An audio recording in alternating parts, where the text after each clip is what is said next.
ले खबरा खाने पुनले वे ले खबरा खाने पुनले वे वजीरुल दिया मारूं थलवे वजीरुल दिया मारूं थलवे तेरे नाम जम दियो थई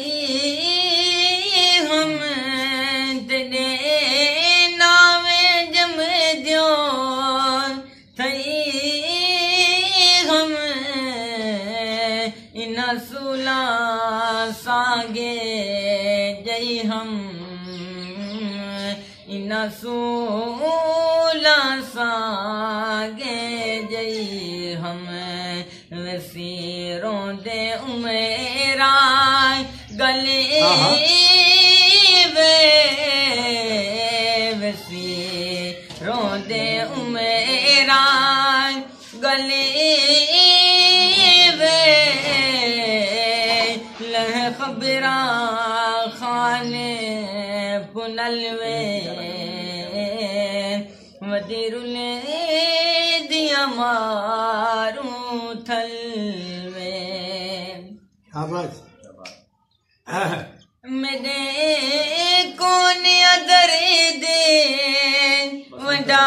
वडावे मेरे कौन अदर दे वडावे जेको बाबुल आप लुढ़ावे जेको बाबुल आप लुढ़ावे वैसे सुन दिया दादले हले वे वैसे सुन दिया दादले हले वे कदिया ले खबरा खाने पुनलवे वजीरुल दिया मारूं थलवे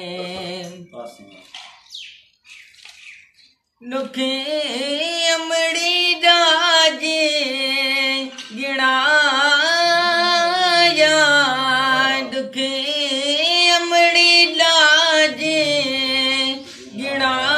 गिड़ाया दुख देते बहरे लुढ़ाया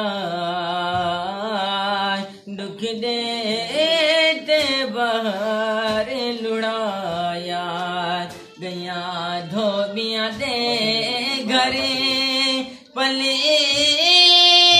वे गया धोबियां दे घरे पले वे ले खबरा खाने पुनलवे वजीरुल